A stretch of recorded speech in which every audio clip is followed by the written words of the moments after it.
Hey there, I'm Graham Parker, and you're listening to the Around Pickens podcast.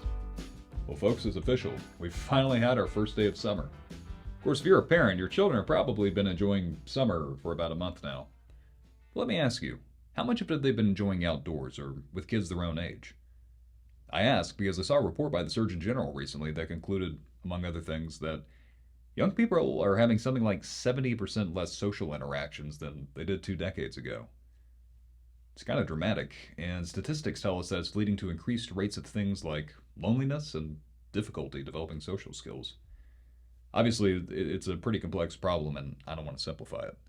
But I would like to use it as a jumping off point to draw your attention to a great resource we have here in Pickens, and that's our Recreation Department. The Recreation Department not only helps to organize youth sports, but provides clean, safe spaces for all kinds of activities. Whether you're looking for a place to host a birthday, learn how to quilt, or play a little pickleball, our community center and local parks get you covered 7 days a week. And that's no small feat. It takes a dedicated team and a whole lot of help from the community to make it happen. I set out to talk about that with Brian Jones, our recreation director. Brian has been our rec director since 2013, and in that time he has had to wear a lot of different hats. I caught up with him a couple of weeks ago to talk about some of those hats, as well as improvements coming to Roper Park, and about the staff and volunteers that keep everything running.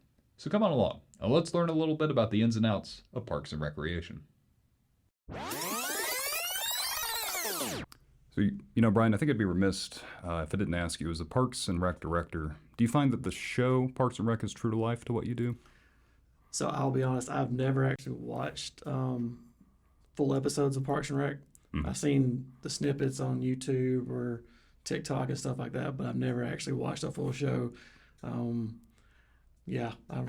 never really watched that much. I understand. I was always more of an Office person. I don't know. They took it off Netflix. I don't really see myself seeing it. But I don't know. Do you find any similarities between you and Ron Swanson or anything like that? The fact that Ron Swanson doesn't want to be bothered 90% of the time, I can feel that on a spiritual level, absolutely. Because it's constantly somebody needing something, somebody wanting something, or just trying to diffuse a situation the best you can. Yeah, I bet that's tough. Well, I appreciate you coming out here in the middle of summer. I bet you got your hands full right now. So it has been busy. Right now we're not running the summer camp program, but we're helping Boys and Girls Club facilitate theirs, whether it's the use of our pool or our fields or even our gymnasiums. We try to help them. I go and pick up their lunches in the afternoons and deliver them to the Boys and Girls Club so they can free up a staff member to stay there with the kids. And then also at the same time, we're also getting our football program up and going. We ended registration last month, but we've already started doing some things where coaches can have voluntary practices but not mandatory practices this early in the summertime. Tell me from a big picture point of view, what all are you responsible for? What do you manage, and who are the staff that help you out with that? All right, so PCRD manages youth sports in Pickens County, and what that encompasses is the sports that we deal with on a year-to-year basis, which is basketball in the wintertime, baseball, softball, t-ball in the springtime, and then football in the fall at time area. Now, we do help with soccer.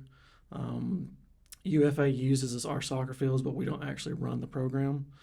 And then in order to make all that work, we have 9 full-time employees.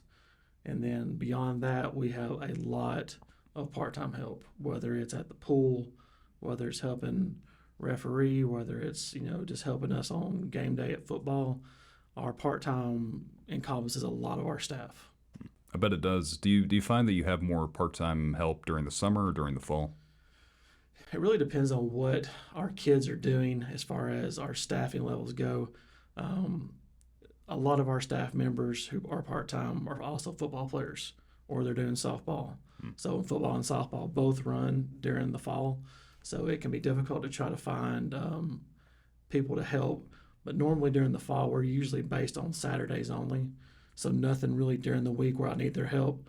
Now we get into springtime, because we play baseball and softball, t-ball during the weekdays and not on the weekends, it seems to be a little bit easier to fill those volunteer or part-time hours. Basketball is probably the same, but we run up a lot of our workers also play high school basketball. So trying to fill, those hours can be difficult. Yeah, I bet it is. So a lot of what you do is managing the facilities to just make sure that these sports happen. Correct. How much beyond that are you like really involved very much? So it just depends. Depending on vacations and stuff like that, you'll see me on mowers every now and then. It just really depends on what the guys need and if they're crunched for time. Like right now, we're heavy into mowing grass, and with all the facilities that we manage, it can be, especially when people have to have a day off, because what people may not know is we're open 7 days a week, and that's very challenging as a staff, to be able to be open 7 days a week and have somebody there, whether it's to answer the phones and things of that nature. So, while you won't see me lining fields unless there's an emergency, I do occasionally mow grass. And I'll be perfectly honest, mowing grass one day is just the most cathartic. Just put your head down and just mow, and it can be very relaxing to mow all day long sometimes. Yeah, So, I can imagine that it is. Tell me about the facilities you oversee. Like, obviously, there is the community center, but what all grounds do you cover? all right, so at Roper Park itself, we have the community center, and that's where we have our administration offices at. And then also, we host basketball games in our gymnasiums as well. A part of the community center, we have classrooms. Those classrooms have everything from fitness classes to quilting classes to just a little bit of everything. We also do rentals for parties and things of that nature, and that's just at the community center. So once you step outside, that's when you get to Roper Park at large, which has been there for late 70s, early 80s, and it encompasses 8 ball fields, everything from an adult size, 2 adult size fields, and then from there we got the rest of the fields that serve either softball or baseball, and then so 8 total fields, and we play baseball, softball, and t-ball on those fields. Along with that, we also have the walking track, which I'll get into later. It's actually being redone and worked on this week. We also have pavilions that are on the property at Roper, and then also the county pool that's been in existence since 1986. That's a challenge in itself, and could be a whole conversation on that. And that's pretty much Roper at large. And then beyond Roper, we also have an IGA with the city of Jasper. We basically maintain the city ball fields. We cut and drag the ball fields for our use, whether it be travel teams practicing on them or whether it just be our teams needing the extra space. And then after that, we have the soccer complex, which is commonly referred to as the old high school football field. We have been managing that for probably the past 2 years. And with that field, we are able to move all soccer to have its own dedicated space. So I grew up playing football on that field, but now we've converted it to just soccer only. So that's where we play all of our soccer games at. And then beyond that, that's pretty much all we manage for right now. So it sounds like, sometimes it sounds like not a lot, but when you've got a staff of 9 and only 3 full-time maintenance members, it can be challenging getting them all, to other places. And we also mow grass at the railroad station in Talking or in Tate. So we do a little bit of everything. Yeah, it really sounds like it. Yeah. Well, you've started to touch on this. I know from being in department head meetings with you that there's been a lot of upgrades to different amenities around Roper Park. Can you walk us through some of the things that you have going on over there? So probably in the past couple of years, we have been actively trying to make the experience at Roper Park a better situation for everybody. For years, we only had 2 lit fields at Roper, and those fields were fields 2 and 3, and the lights were very old. And my goal when I was first hired was trying to get all the fields possibly lit. Unfortunately, it took around 10 years to make that happen, but with the passing of the SPLOST, we have, over a 6-year period, allocated $3.6 million. And with that, we have been slowly and methodically picking at some of the items that we think need to be addressed and upgraded as quickly as possible. So we started working on the lighting project. It was probably around the end of COVID, just trying to get the idea, what we want to do, what we want to light, and then once we finally pull the trigger on that, probably a year and a half, 2 years ago, it was trying to get everything in the process of getting all the stuff delivered to the park. Whether it was wire that took forever, whether it was switches for the lights, which took forever. Um, but once they got on site, it went pretty fast. But now we've got all the ball fields lit, and we have the lower soccer field lit as well, which is basically our multi-purpose field. So that's been huge. I say it all the time. We were one of the worst lit parks in North Georgia, and now with new LED lighting for all of our fields, we're one of the best lit fields. So that helps tremendously. Along with the lighting project, the other big complaints we get is definitely the walking track. Walking track has been around for several years, and it's just deteriorating. Whether it's just sloping, or whether it's tree roots growing through the actual surface itself. So we've been working on trying to get bids for repairing the walking track, and that will actually happen starting this week. We've got a gentleman coming out there who's going to tear up the entire walking track and lay fresh asphalt, and it's going to connect to the community center, which will be huge to actually be able to walk from the community center down to the ball fields and not have to actually go off into the grass and mud area. Mm-hmm. So, and then past that, that's something for the recreation board as well as the board of commissioners to figure out where we go next. We've got ideas. One of the biggest limitations that we have at Roper Park is we're very, very narrow. If you don't know anything about the park, it used to be a former airport. So it kind of looks like that on the surface. So with that, we don't have the availability of property to get wide. We're very limited by that corridor. We've had some groups who want bathrooms, and we need bathrooms desperately bad. We also need parking. When you start doing parking plus bathrooms, and we desperately need a shop. We're so spread out with our equipment. We've got pieces of equipment in literally every little outbuilding that we have down there.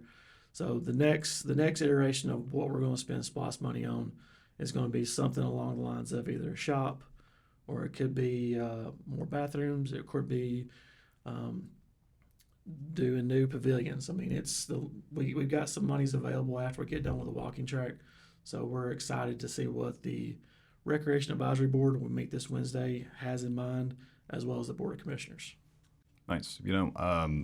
It seems to me, and I don't know too much about it, but it seems like the community center is a really modern, premier kind of a center to host things. So it sounds great that you're upgrading, the outside to sort of match that. But speaking of the Recreation Board, I'm not really familiar with the role that they play with your department. So the Recreation Advisory Board is advisory in nature. I can only hear and see so many things. Our board is made up of not only parents but stakeholders in the community, and they hear and they see things that I may not be made aware of. So we try to meet quarterly as much as possible, and they'll bring ideas, comments if they've heard of issues that needs to be brought. Maybe it's a rule change. Maybe there's something that we weren't aware of when we were initially starting the sports season, that midway we had to make a change rule-wise to make it a better situation for the kids and the parents. So while they're advisory in nature, a lot of their ideas, and one of their biggest ideas was, the lights. I mean, they were a champion for getting new LED lighting at Roper. And then right along with that was the walking track. So typically when the rec board makes a recommendation or advises me in a role, but we try to take that to fruition because they hear and see things that we may not get on a day-to-day basis. It's a 9-member board. We've got parents on there. We've got former high school basketball coaches. We got one of our new members is the head baseball coach. So we've got a good contingent of baseball, football, basketball knowledge on that board. Yeah, it really sounds like the community at large really drives a lot of what you guys do. Yes. So do you find that you have a lot of really a really good base of volunteers and voices? And I know the people that I know personally, they're always going to get a call from me every single year we have ball season, because having volunteers to coach, if there was one thing that I would say that's my biggest challenge, it's finding coaches every single year. And it's not for, having a lack of knowledge in the community, because that's not the case at all. I think it's the sometimes putting oneself out there to, make mistakes and to try to teach kids, about the love of sport, that sometimes it puts people off. And finding volunteers to coach every single year. And, I typically, if I have a coach who's going to coach for me in softball, I'm probably going to see if he wants to coach me in football. If he does football, I'm probably going to ask him to coach basketball. Now, their knowledge may not be great at that sport, but they're good people. And that's really what we look for in all of our volunteers. We just look for, parents. And sometimes it's not parents. Sometimes it's kids who just got out of high school or kids who are in college that just are there for the right reasons and have a good disposition and just want to teach kids how to play sports and to fall in love with sports. So while I'd love to have an entire staff full of people who played, Division I football or basketball or baseball, it's not really what we're looking for. We're just looking for people who have the right mindset, because everything we do at the recreation department is we're working on skill training, whether it's, from the bottom of the group at T-ball all the way up to 11th, 12. We're still a recreational league that's working on skill development. Hopefully those skills will translate into possibly making the junior high or the high school. But we're not looking for, coaches who know a lot about sports. We're just looking for good people who want to help kids. Yeah.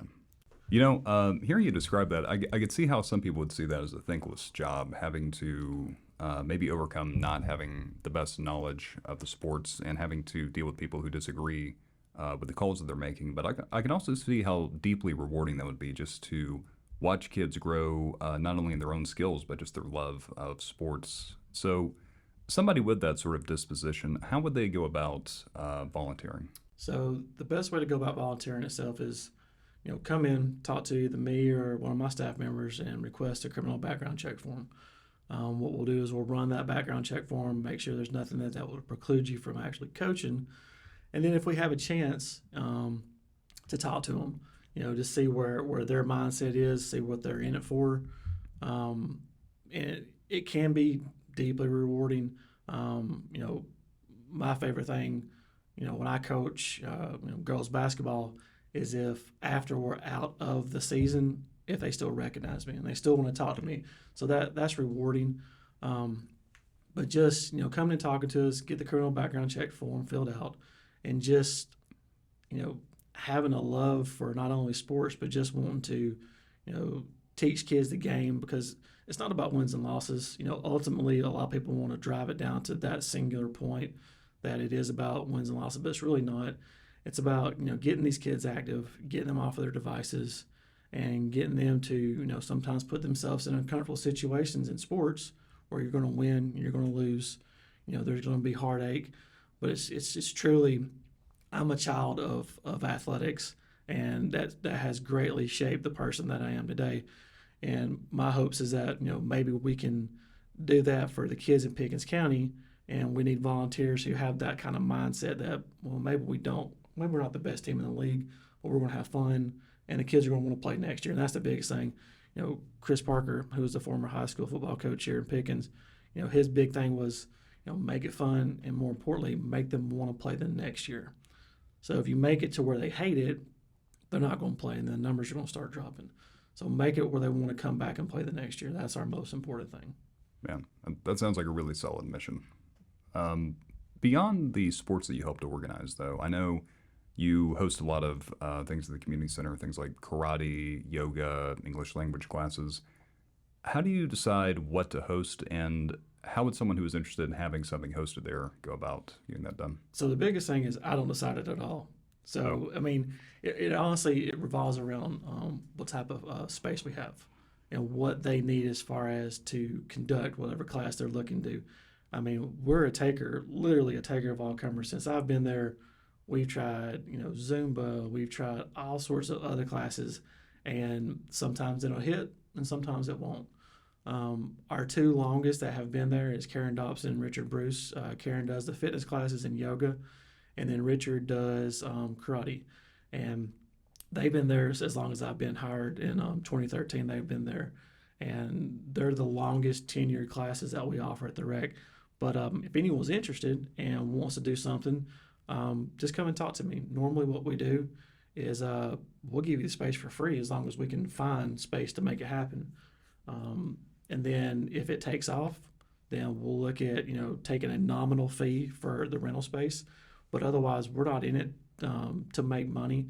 I mean, we don't make hardly any money on Richard or Karen Dobson. It's just having that available to the public. And it seems to work out pretty good because Karen's been there as long as she has, and so has Richard. So if anybody has an idea of a class or something they'd like to try, come and talk to us. If we can find the space, I think we got swing dancing right now, and they've been on and off, and they've taken some time off. They'll try to build up their numbers, and then they'll come back and see us. But we're a taker of all comers. There's nothing that I haven't heard before that I wouldn't like to try. If the public wants it, we'll try to find some space for it.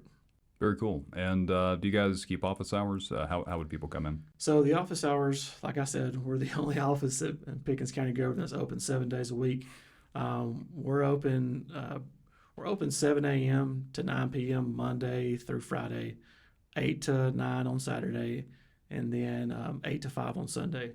And like I was saying earlier, those hours are daunting, just trying to have a body there to unlock the doors and make sure the bathrooms are serviced and things like that.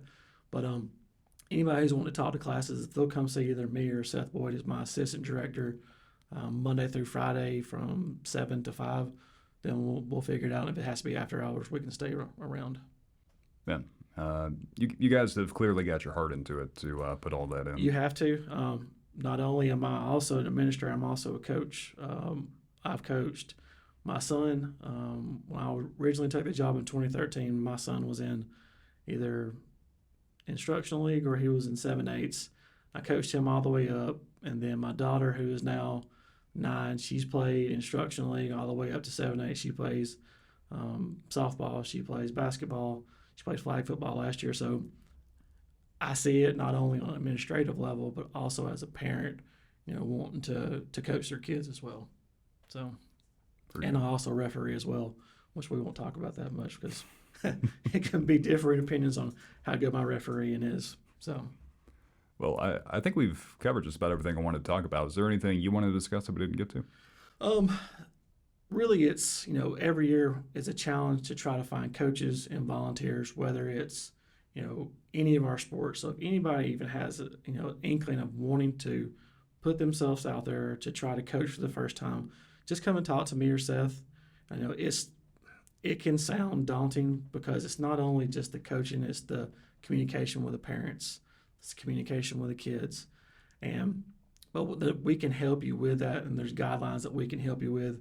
If you're looking to start at maybe it's T-ball and then work your way up to 7/8, we're more than willing to help you, and we always need coaches. It doesn't matter, we always need coaches.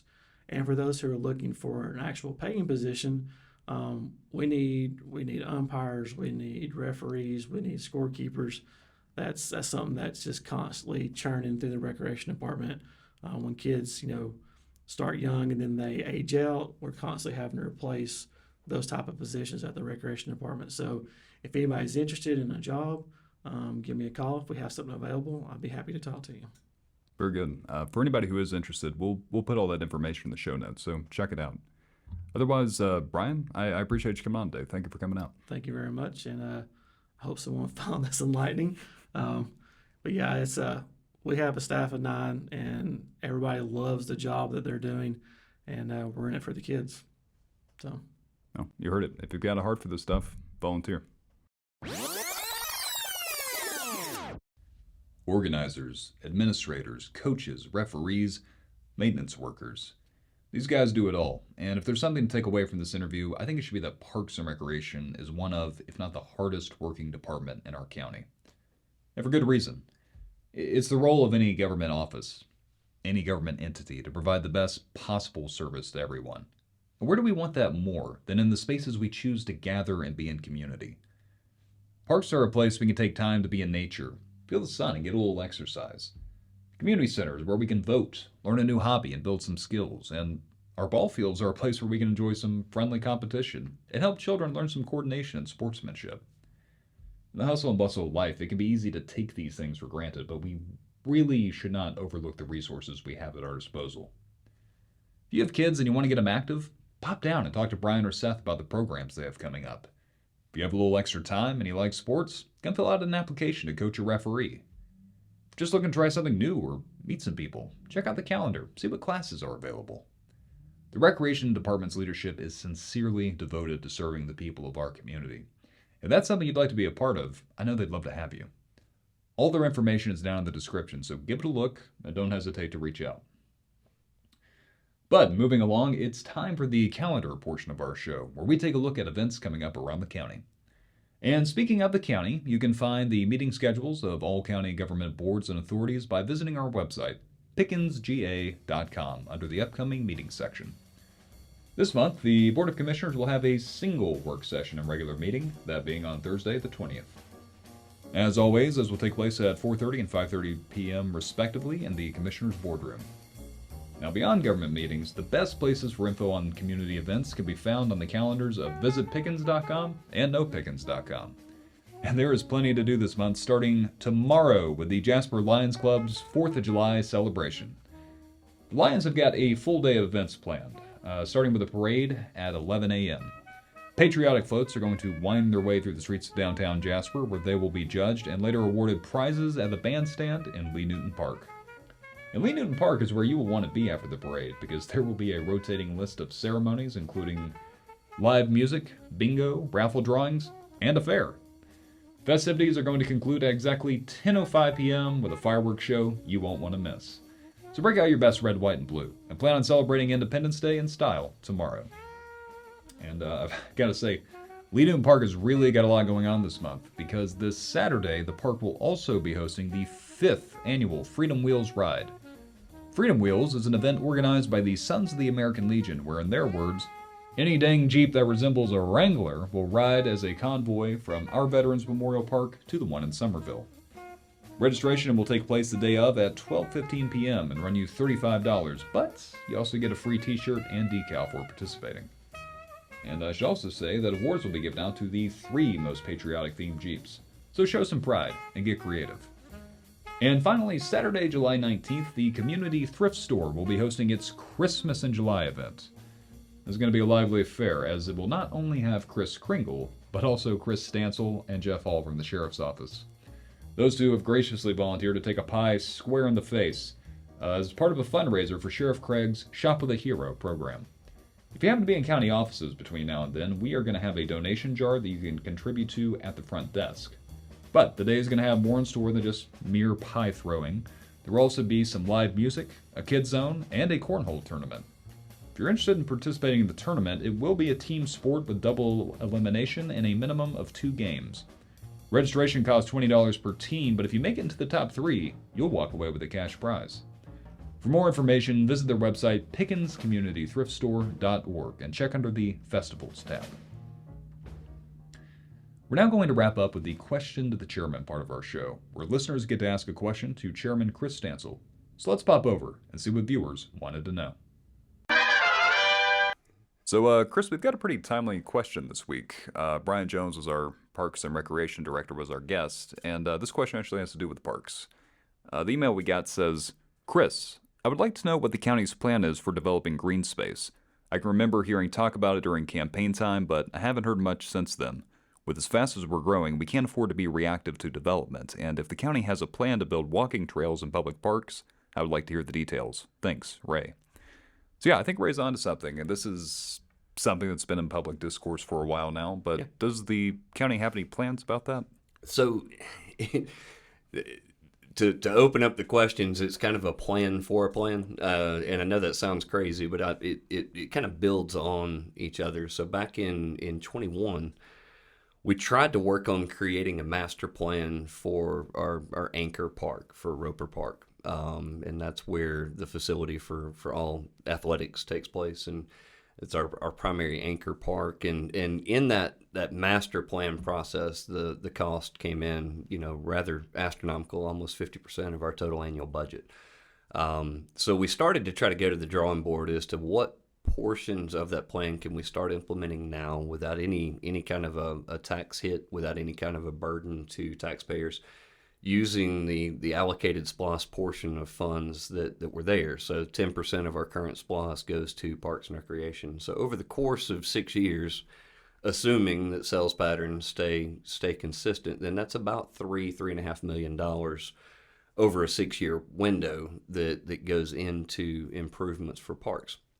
So the board, when we met in our planning retreat last year, decided one of the things we wanted to try to take care of first is fix the few things that we need to make sure get fixed at Roper Park before looking toward going into the expansion. And I know that it sounds like it's kicking the can, but we're really not kicking it far down the road. It was just kicking it a year down the road.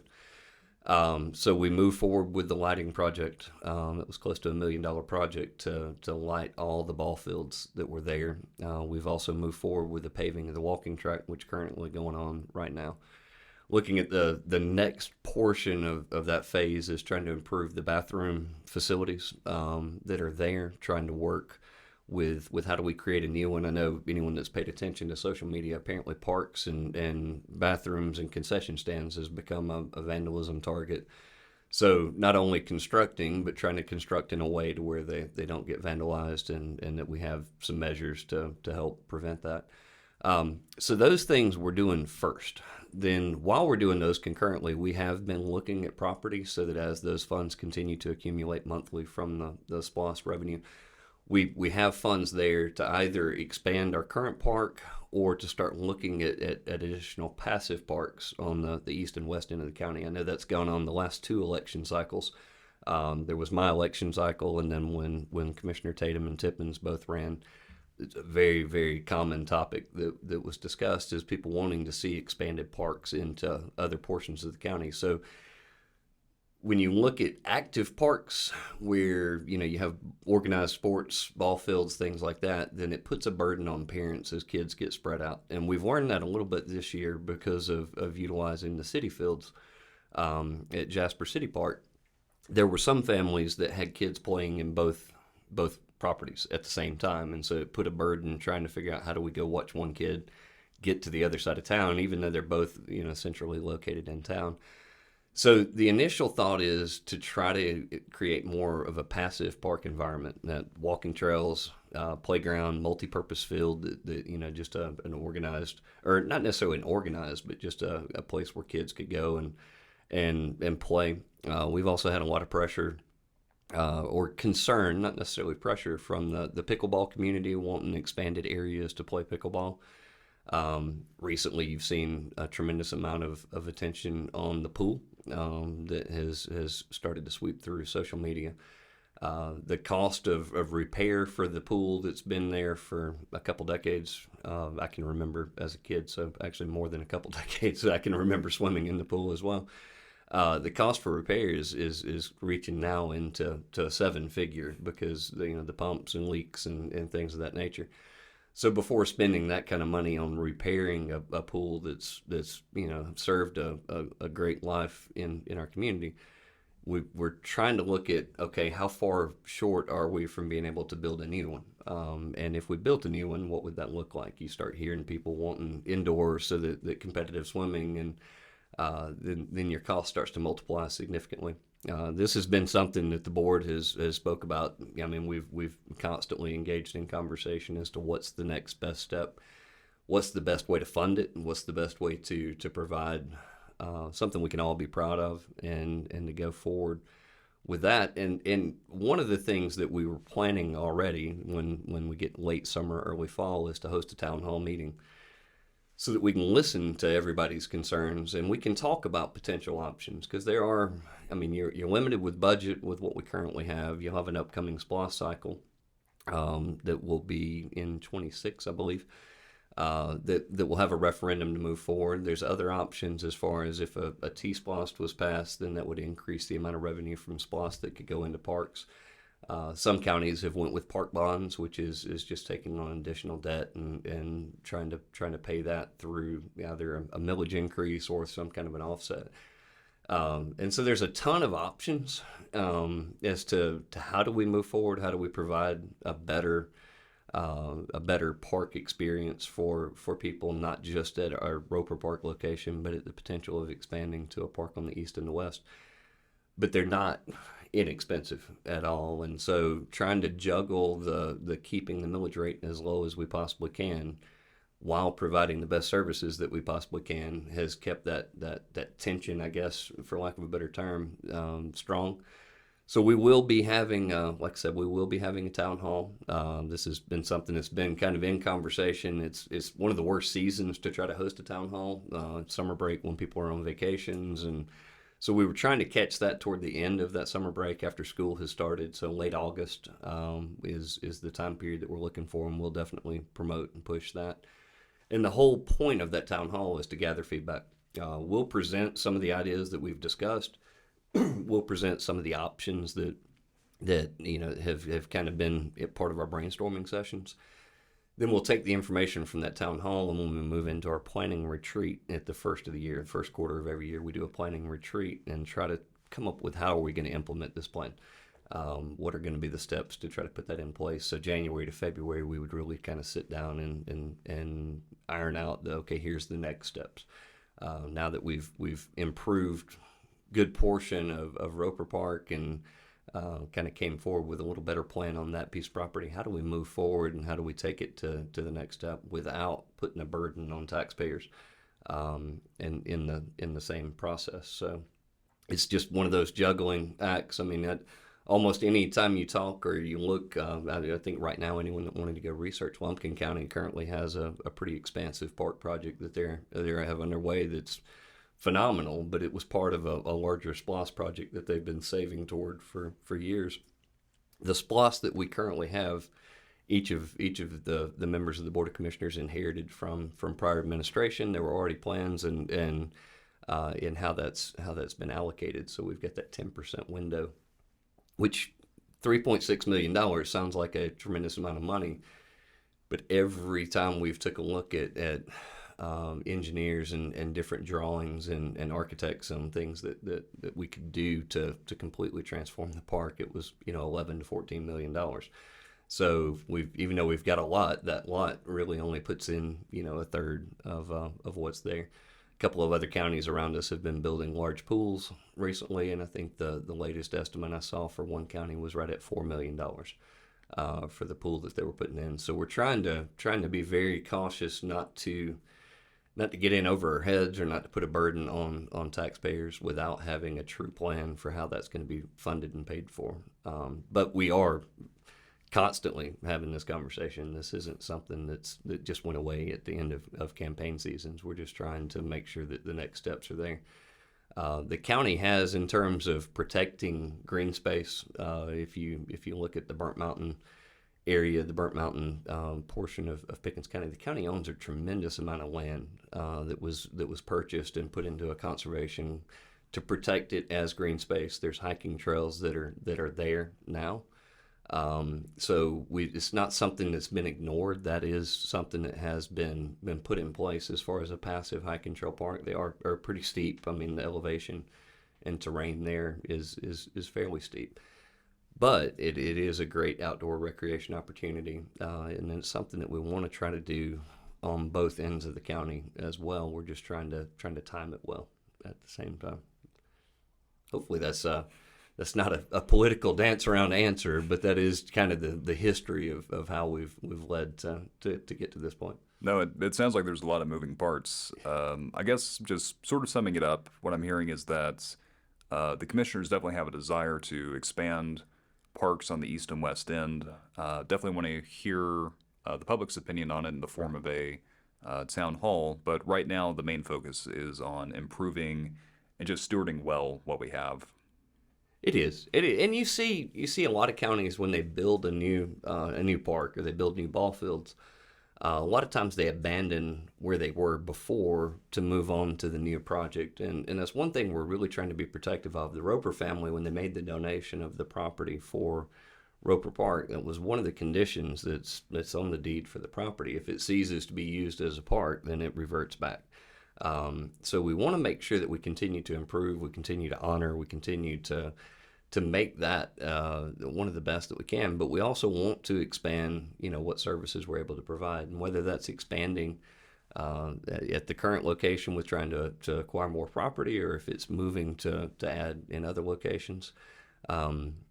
Both, or a combination of the two, which I think is where the board has leaned in several of our conversations up to this point, is to let's continue to expand in terms of the organized sports location that we have there, and create some of the best facilities we can. But let's not give up on providing something closer to home. I know that the walking path that's currently being repaved is used from people all over the county. So if we can add some additional walking paths in other parts of the county to give them opportunities to be closer to home, would be an incredible thing to do. We just need to make sure that wherever that is somewhere that can be kept up and something we can be proud of, and not just a target for vandalism because of the locations. So that's our goal at this point. I gotcha. Well, thank you, Chris. I think that was a pretty detailed explanation. Ray, I hope that answered your question. And remember, if you have a question for Chairman Stansel, you can email us at questions@pickenscountyga.gov, where if your question is concise enough and appropriate enough, we might just put it on the air. But otherwise, I think that's going to wrap up this episode of the Around Pickens podcast. I'm Graham Parker. And I'm Chris Stansel. And we'll see you around.